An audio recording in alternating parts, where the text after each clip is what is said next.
안녕하세요. 반갑습니다. 소개받은 신호승이고요. 이 자리에 오기까지 하나도 안 떨렸는데 막상 저한테 마이크를 주고 말을 하라고 그러니까 상당히 떨리고 있습니다. 아까 사회자님께서 저를 소개하시면서 이런저런 말씀을 하셨는데 그런 일들이 어쩌면 오늘 이 자리를 위해서 준비된 일이 아니었을까 하는 그런 생각을 잠깐 해봤습니다. 무엇보다 이 자리에 저를 초대해 주신 주체가 대한불교조계종으로 되어 있네요. 주체 단체와 주관 단체, 후원 단체 그리고 진행해 주신 마인드 디자인 그 실무자 선생님들께 깊은 감사를 드립니다. 그리고 이 자리에 와 계신 선생님들 현장에서 이렇게 직접 뵙게 돼서 반갑고 귀한 시간 내주셔서 와주신 거에 대해서 감사드립니다. 그리고 이 영상이 온라인으로도 송출되는 걸로 알고 있습니다. 유감스럽게도 온라인으로 오신 분들을 제가 직접 뵙지는 못하지만 또 귀한 시간 내서 함께 시간을 보내주시는 온라인 접속해 주신 분들께도 국내외에 있는 걸로 알고 있습니다. 그분들께도 깊은 감사의 말씀드립니다. 오늘 전체적인 주제가 마음 챙김이 있는 교실로 돼 있어서 마음 챙김과 교실 또 마음 챙김과 배움의 장이라고 하는 것이 어떻게 연결이 되는지에 대한 큰 주제를 가지고 저희가 함께 탐구를 하고 있습니다. 처음 저 큰 주제를 가지고 초대를 받았을 때 어떤 말씀을 나눌 수 있을까 좀 고민이 많이 됐습니다. 근데 제가 곰곰이 생각해 보니까 그동안 대화 디자이너라고 하는 이름으로 대화를 주제로 각종 연수나 워크숍 혹은 강연을 하면서 강조했던 내용이 대화가 곧 명상이다 이런 말을 했던 기억이 나서 그렇게 연결될 수도 있겠네 하는 생각에서 이번 강연을 수락하게 됐습니다. 제목을 보시는 것처럼 평화로운 교실을 위한 회복적 대화라고 잡아봤습니다. 마음 챙김이 있는 교실이라고 하는 큰 주제 속에서 제가 뭘 나눌 수 있을까라고 했을 때 평화로운 교실을 위한 회복적 대화라고 정해놓고 여러분하고 이야기를 좀 나누려고 합니다. 이 주제에는 커다란 4가지 주제가 핵심어가 소속해 들어가 있는 제목인데요. 첫 번째가 평화고요. 두 번째가 교실, 세 번째가 회복, 네 번째가 대화입니다.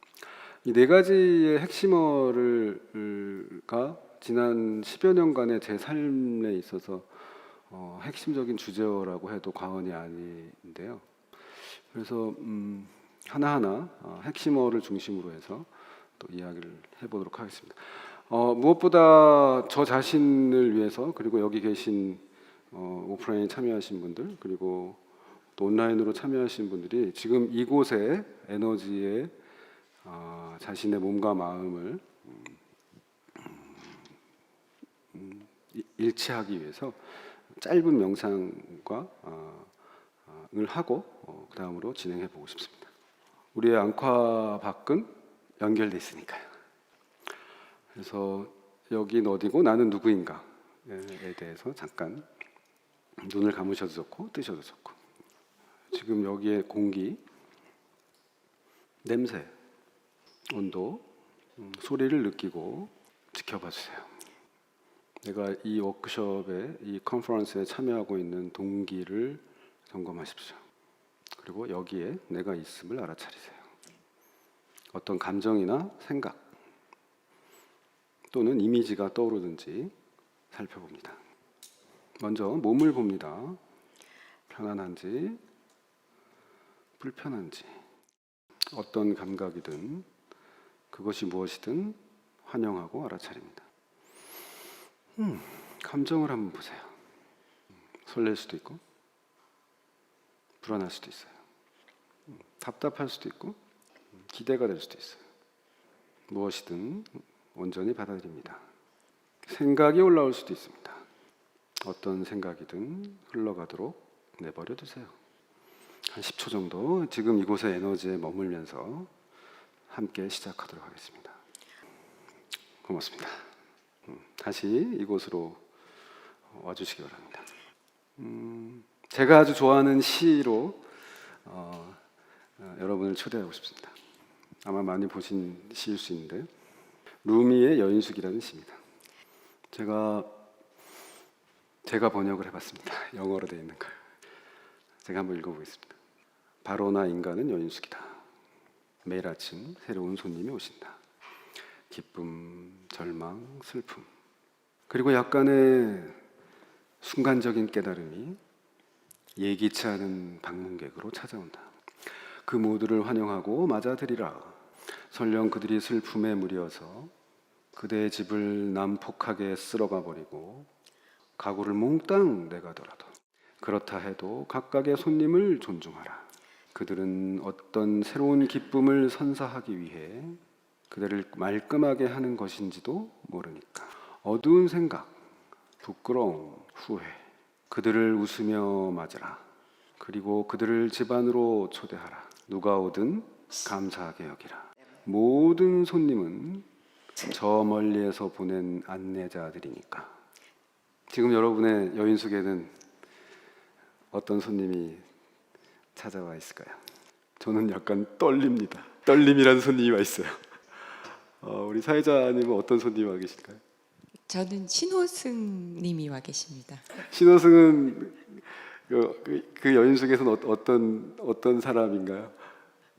밝고 떨리다고 말씀하시지만 밝은 기운을 가진 사람. 그렇게 하라는 뜻으로 알겠습니다. 그래서 우리가 이제 오늘 저한테 주어진 시간이 한 80분 정도 되는데 이제 벌써 한 10여 분 썼어요. 그래서 어디로 우리가 어떤 이야기를 나눌 건지에 대한 걸로 한번 가보도록 하겠습니다. 여러분들 안에 있는 손님들하고 를 지켜보면서 동시에 제 얘기도 같이 보시면 좋겠습니다. 제목이 어디로 가는가 이렇게 되어 있는데요. 크게 네 가지 주제라고 아까 말씀드렸는데요. 맨 왼쪽 위에 있는 게 평화, 그 오른쪽이 교실, 공동체, 맨 밑에가 회복. 근데 이 모든 것은 대화로 수렴이 돼요. 마지막에 가서 왜 제가 대화를 명상이라고 얘기하고 그 대화를 통한 명상에 있는 교실이 어떻게 하면 평화로운 공동체가 되는지에 대한 이야기와 약간의 실습을 할 예정입니다. 먼저 평화라고 하는 키워드부터 먼저 보고 싶은데요. peace, 평화라는 단어를 보면 여러분 어떤 게 먼저 떠오르시는지 굉장히 궁금합니다. 여러분에게 평화란 무엇입니까? 저는 평화 그러면 떠오르는 게 갈등이 없고 분쟁이 없고, 근데 처음에는 그렇게 생각했었어요. 근데 이런 일을 하면 할수록 평화가 그게 아닐 수도 있겠구나 하는 그런 질문이 좀 생기기 시작했어요. 특히 다음에 다룰 평화로운 교실이라고 하는 것과 관련해서 우리가 생각을 해보면 조용한 상태가 조용한 교실이 평화로운 교실일까? 유감스럽게도 제가 학생들하고 혹은 성인 학습자들이랑 많이 배움의 공간, 교실의 공간에 있어 본 경험이 있는데 한 번도 그런 공간을 경험해 본 적이 없습니다. 그래서 저는 제가 평화로운 교실을 창조하지 못하는 사람은 아닌가? 이런 자괴감에 시달리기도 했었어요. 그래서 그렇다면 여러분이 생각하는 평화와 교실 혹은 공동체를 한번 떠올려 보시죠. 평화로운 교실을 위한이라고 하는 타이틀이 붙었기 때문에 그 뒤에 있는 회복적 대화라고 하는 것은 이 평화로운 교실로 가는 길이 되겠죠. 그래서 우리가 평화로운 교실을 어떻게 상상하느냐에 따라서 이후에 제가 말씀드릴 회복적 대화라는 것이 그러한 평화로운 공동체를 이룰 수 있는 거냐 없는 거냐라고 하는 거에 대한 여러분들만의 판단, 여러분들의 생각, 사유를 촉진하는 데 좀 기여를 하고 싶습니다. 그래서 우리 사회 보신 선생님께서 오랫동안 교직에서 아이들을 만나면서 이, 평화로운 교실을 꿈꾸고 또 많은 시행착오를 겪었다는 얘기를 들었는데 그 이야기가 우리의 주제와 관련해서 크게 도움이 될 것 같아요.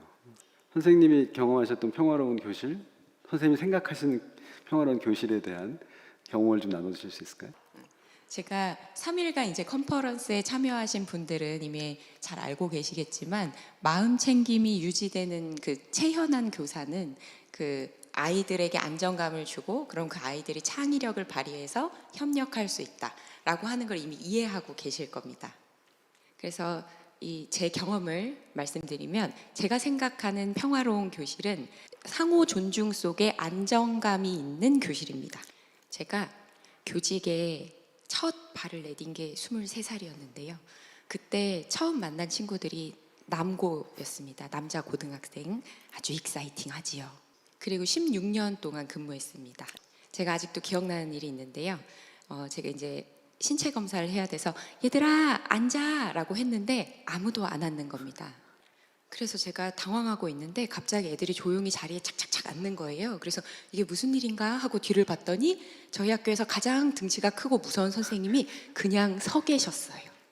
그때부터 이제 고민을 시작했습니다. 제가 성별을 바꿀 수도 없고 등치를 키울 수도 없고 그리고 불교와 명상을 가르치는 사람이 욕을 할 수도 없고 화를 낼 수 없는데 어떻게 아이들이랑 평화롭게 교실에 있을 수 있을까가 화두가 됐습니다.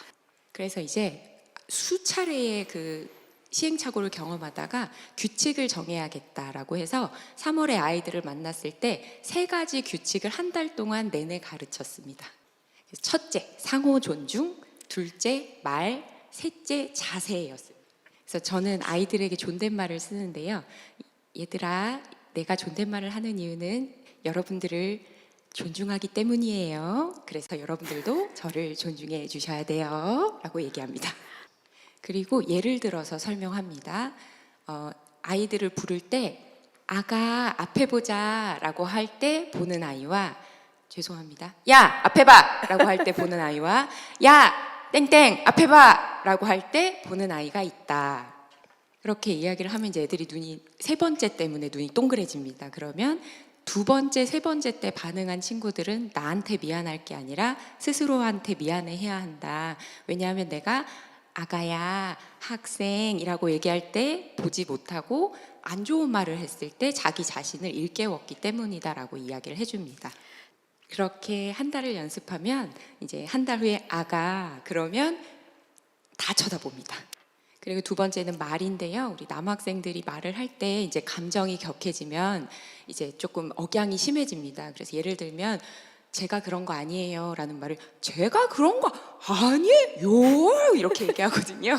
그래서 이제 그렇게 얘기하면 나는 안 들린다.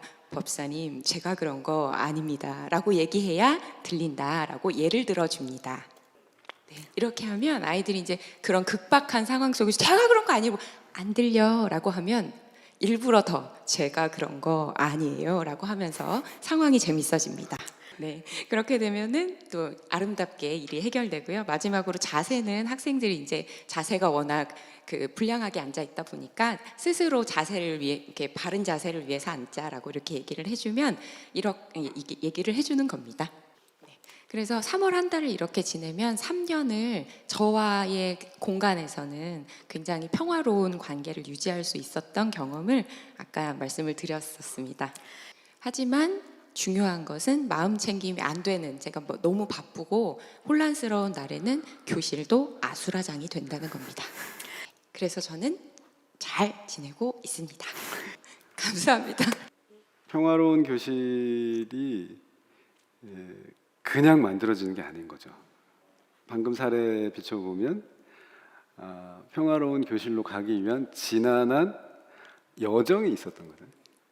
제가 들었을 때 핵심은 교사 자신의 마음 챙김이었습니다. 그래서 오늘 주제가 마음 챙김 있는 교실인데 마음 챙김 있는 교실은 학생들을 마음 챙김하게 하는 교실이 아니고 교사가 마음 챙김하고 있는 교실이 아닐까라는 생각을 해봤습니다.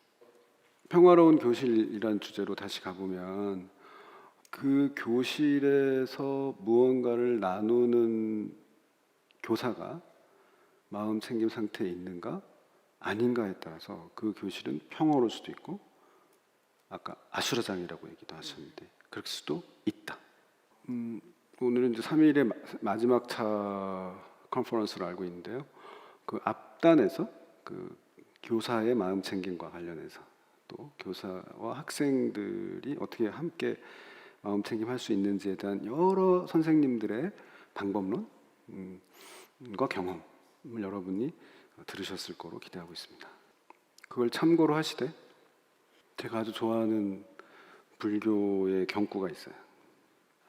제가 기억하고 싶은 건 붓다를 만나면 붓다를 죽이고 조사를 만나면 조사를 죽여라 라고 했던 어떤 스님의 말씀입니다. 먼저 가신 분들을 존중하되 각자만의 길을 가시기 바랍니다. 그래서 여러분들이 평화로운 공동체 교실을 향한 여정에서 제가 경험했고 나누고 싶은 이야기를 지금부터 짧게 좀 드리도록 하겠습니다. 제가 아까 회복적 대화 이런 말씀을 드렸잖아요. 거기서 말하는 회복이라는 단어가 어떤 맥락에서 나온 것인지에 대한 말씀을 좀 드리겠습니다. 회복이라고 하는 말은 회복적 정의라고 하는 데서 나온 용어입니다. 회복적 정의는 여기 여러분들이 보시는 거에 가운데에 있는 이야기인데 또 중간에 있는 질문과 관련이 있는 거죠. 여기서 회복이라고 하는 말은 앞에 있는 응보라고 하는 응보적 정의라고 하는 것에 대한 비판으로 나온 단어입니다. 응보적 정의 개념에서의 관심사 혹은 질문은 이렇게 시작합니다. 교실 안에서 혹은 어떤 공동체 안에서 갈등이나 분쟁이 생겼을 때 이 질문으로 시작합니다. 그 사람은 어떤 법이나 규범을 어겼는가? 여기에 대해서 비판하는 회복적 정의에서는 어떤 피해가 발생했나를 먼저 묻습니다. 최근에 부상하고 있는 새로운 정의 시스템으로 전환적 정의 시스템이 있습니다. 거기서는 이렇게 질문합니다. 어떤 힘이 있었는가? 이 세 가지가 배타적인 질문이라고 보지는 않습니다. 그러나 우리가 질문을 무엇으로 시작하느냐에 따라서 이후의 대화의 과정은 굉장히 달라질 겁니다. 만약에 어떤 법을 어겼냐라고 하는 질문을 시작한다면 그 사람이 누구이며 그 사람에게 어떤 벌을 부과해야 되는지라고 하는 쪽으로 논의가 이어질 가능성이 높을 겁니다. 그래서 그 행위를 한 사람은 자기가 벌의 양을 줄이기 위해서 안간힘을 다하겠죠.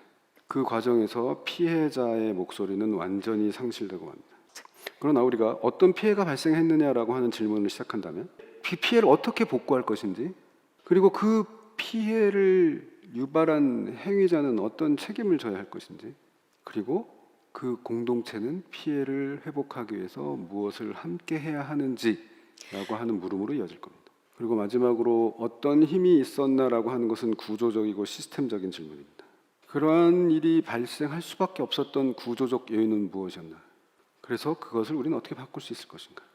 그래서 이 질문을 어떻게 건네느냐에 따라서 향후의 대화의 내용과 질이 달라진다는 것을 예시로 들기 위해서 제가 이렇게 말씀드렸습니다. 오늘의 이제 핵심 주제인 대화로 넘어가 보도록 하겠습니다. 제가 이해하는 한 대화는 크게 세 가지의 과정으로 진행되는 과정입니다. 그 대화는 학교에서도 늘 배우는 얘기긴 한데요. 크게 세 가지인데 첫 번째는 질문하기입니다. 묻기. 두 번째는 듣기. 세 번째는 말하기입니다. 이 중에서 첫 번째는 묻기입니다. 마음 챙김을 하는 교사는 첫 번째의 질문을 무엇으로 시작할 것인가에 대한 자각이 있을 겁니다. 그리고 그 질문을 건네는 본인의 의도를 점검하게 될 겁니다. 그래서 제가 아까 질문을 셋 중에 어떤 걸로 시작하느냐에 따라서 달라진다라고 하는 얘기를 드렸던 겁니다. 최근의 기후 위기나 우리 마스크를 쓰고 있는 것처럼 코로나 팬데믹의 위기를 대할 때 우리가 이것을 어떻게 뛰어넘을 것인가라고 하는 갑론을박이 많죠. 저는 하나뿐인 지구에서 인류가 사라질지도 모른다라고 하는 두려움, 불안이 제 가슴 안에 있습니다. 이럴 때 저한테 주어진 선택지는 내가 옳다라고 믿고 있는 것을 대해서 다른 사람에게 강요하거나 아니면 그들에게 질문을 건네고 함께 대화를 나누거나 둘 중에 하나일 거예요. 제가 제목에 대화, 오래된 미래 이렇게 붙여놨습니다. 저는 대화야말로 현재 우리 인류가 직면하고 있는 문제, 장애물, 생존과 번성의 장애물을 뛰어넘을 수 있는 유일한 해법이 아닐까 하는 그런 생각을 하고 있어요. 회복적인 대화를 통해서뿐만 아니라 각종 사회 문제와 관련해서 자기 자신에게 올라오는 물음이나 소명에 대해서 거침없이 말할 수 있는 공동체를 우리가 어떻게 만드느냐에 따라서 인류의 미래는 달라질 수 있다 이런 생각을 하고 있습니다. 그래서 형편이 닿으면 제가 실제로 한번 대화를 해보고 싶었거든요. 여기서 같이 둘러앉아서 기술적인 한계 때문에 이곳에서 연출을 할 수는 없었습니다. 그러나 상상으로 말씀을 드려볼 수는 있을 것 같아요. 둥그렇게 둘러앉아서 가운데에 이런 센터피스를 가운데 놓고 이런 토킹 피스라고 하는데 이걸 들고 있는 사람이 말을 한다는 약속을 정하고 이걸 들고 있는 사람이 말할 때 다른 사람들은 깊이 듣고 내 안에 있는 진실을 가운데 있는 센터피스에 내려놓을 때 우리는 그 진실로 연결이 되고 내놓아진 진실은 선물이 됩니다. 저는 이 모든 과정이 알아차림의 과정이라고 생각합니다. 그래서 질적인 대화가 일어날 때는 질문 자체가 열려 있고 모든 사람이 한 사람의 목소리를 듣고 말하는 사람은 솔직하게 내면의 진실을 드러냅니다. 이런 대화를 한번 경험을 해보면 다른 대화가 좀 심심해진달까? 그래서 저는 이렇게 대화하는 거를 통상 서클 대화라고 합니다. 둥그렇게 둘러앉아서 하는 대화다. 서클 대화. 서클 대화가 교실 안에서 일상적으로 이루어질 때 저는 평화로운 교실이 될 가능성이 높다고 봅니다. 일상에서의 주제를 탐구하는 서클이 가능할 수도 있고 그럼 교과와 관련될 수 있겠죠. 아니면 교실에서 일어난 갈등 상황을 다룰 수도 있겠고 아니면 어떤 문제를 해결하는 서클이 될 수도 있겠죠. 물론 이런 서클 대화가 학교 현장에 혹은 배움의 현장에 쉽게 정착될 거라고 생각하지는 않습니다. 왜냐하면 우리는 이러한 열린 질문보다는 닫혀있는 질문에 익숙해 있고 남의 이야기를 하기보다는 자기 이야기를 먼저 하려고 하고 그리고 무엇보다 솔직하게 자기 자신을 표현하는 훈련을 받지 못했습니다. 우리는 가면을 쓰고 그 가면을 쓰고 사는 삶이 너무나 익숙한 시대를 살고 있기 때문이죠. 그래서 우리 미래 세대가 이런 질적인 대화를 통해서 지구와 함께 공동체와 함께 살 수 있도록 도우려면 교사인 혹은 먼저 산 우리들이 이것을 먼저 훈련할 필요가 있습니다. 훈련의 과정은 지난할 겁니다. 제가 그랬거든요. 조금 됐다 싶으면 다시 뒤로 돌아가고 지금도 돌부리에 걸려서 넘어지는 일을 다반사로 하고 있어요. 그렇지만 다행스러운 건 제가 저쪽으로 가고자 하는 의도를 갖고 있다는 거고 혹시 삐끗하면 저를 바로잡아줄 동료가 있다는 거예요. 그래서 조금씩 가고 있습니다. 결국은 이거를 우리가 염두에 두고 대화 문제를 봐야 되는데 앞에 얘기했던 거는 공동체 대화에 관한 얘기죠. 맨 위에 있는 거. 처음에 제가 안과 밖은 연결되어 있다라고 하는 그림을 여러분에게 처음 보여드렸던 게 기억하실런지 모르겠어요. 메비우스띠가 그렇게 돼 있죠. 결국 대화에 관련해서도 다시 메비우스띠입니다. 왜냐하면 내 내면의 대화가 그대로 공동체의 대화에 반영되기 때문에 그렇습니다. 공동체 안에서 일어나는 일은 거기 참여한 참가자들의 내면에서 일어나는 일의 복사판이죠. 교실도 마찬가지죠. 여기 계신 분들이 아이들을 가르치는 일을 하고 있다면 거기 여러분이 만들어 놓은 공간에 들어온 아이들은 진공 상태로 들어오는 게 아닙니다. 아침에 엄마한테 혼나고 온 애도 있을 거고요. 배가 고픈 애도 있을 거고요. 아니면 뭐 신나게 오늘 한번 놀아봐야지 하고 하는 놈도 있을 겁니다. 그 아이들이 뿜어내는 에너지가 배움의 공간을 장악하죠. 따라서 공동체 대화를 질적으로 유지하면서 그것이 배움의 공간이 되도록 하려면은 그 아이들의 내면에서 어떤 일이 벌어지고 있는가를 자기가 그 내면과 접촉할 수 있어야 돼요. 그래서 내면의 대화를 들어갈 때 그것을 좀 자각하게 해주는 시가 하나 있어서 그것도 한번 좀 나누고 천천히 마무리하는 쪽으로. 제가 이것도 아주 제가 좋아하는 시인데 방문객이라는 시입니다. 사람이 온다는 건 실은 어마어마한 일이다. 그는 그의 과거와 현재와 그리고 그의 미래와 함께 오기 때문이다. 한 사람의 일생이 오기 때문이다. 부서지기 쉬운, 그래서 부서지기도 했을 마음이 오는 것이다. 그 갈피를 아마 바람은 더듬어 볼 수 있을 마음. 내 마음이 그런 바람을 흉내낸다면 필경 환대가 될 것이다. 아이들을 웰컴하려면, 환대하려면 내가 내 자신을 환대해야 돼. 내가 나를 환대하지 않으면 그래서 우리 배움의 공간에 오는 아이들을 환대할 수는 없습니다. 지난 3일간 배운 여러분들의 시간들이 여러분들 자신을 먼저 환대하는 그런 길로 쓰여지기를 바랍니다. 중간에 질문이 하나 올라와서 제가 그걸 같이 나누면서 여러분하고 이야기를 해보고 싶습니다. 제가 한번 읽어보겠습니다. 학교 공동체에서 갈등이 발생했을 때 빠른 해결과 합의를 학교에서 강요받았습니다. 선생님의 말씀처럼 어떤 피해가 있었고 어떻게 회복할 것인가로 질문을 바꾼다면 기존의 방식보다 훨씬 시간이 많이 걸리고 힘들 거라는 생각이 먼저 올라옵니다.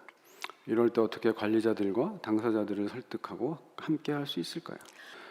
앞에 첫 번째 문장하고 그 뒤에 있는 문장 사이에 어떤 연관이 있는지는 제가 잘 모르겠어요. 빠른 해결과 합의를 학교에서 강요받았다라고 하는 것과 그 뒤에 있는 것이 어떻게 연결되는지는 제가 잘 이해가 안 되는데 그냥 제가 이해한 방식대로 질문에 대해서 저의 의견을 좀 말씀드려보면 첫 번째는 제가 제안했던 회복적 방식으로 갈등을 다룰 경우에 기존 방식, 즉 응보적 방식보다는 시간이 훨씬 많이 걸리게 될 것이다 라고 하는 전제가 하나 있고요.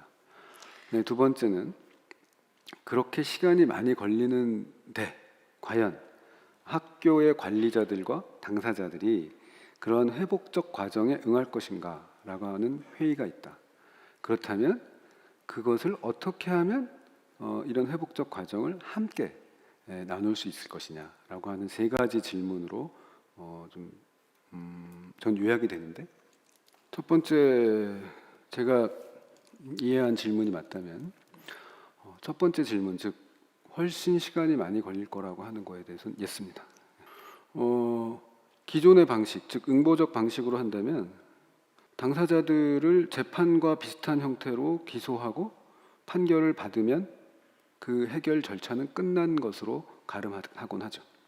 그렇지만 회복의 방식으로 한다면 당사자들을 다 만나야 되고 그리고 그 당사자들이 그 대화 모임에 참석할 것을 동의해야 되고 그리고 시간도 맞춰야 되고 또 그 대화 모임에서 각각의 목소리들을 다 들어야 됩니다. 따라서 기존의 방식보다 제가 경험했을 때는 한 3배에서 4배 정도의 시간이 걸립니다. 따라서 효율성에 익숙한 현대인들의 방식과 비춰봤을 때는 거부감이 크겠죠. 따라서 안 하려고 할 거고요. 그리고 관리자나 당사자들도 기존 관행대로 가지 뭘 새로운 걸 도입하냐라고 얘기할 가능성이 높다고 봅니다. 그럴 때 질문을 하셨던 분에게 제가 다시 한번 묻고 싶은데 이걸 왜 하려고 하는 거예요? 저는 그 질문에 대해서 본인이 스스로 답을 내렸을 때 이야기하고 제안하고 초대해야 될 문제이지 이것을 해야만 한다고 강요해서 될 문제는 아니라고 봅니다.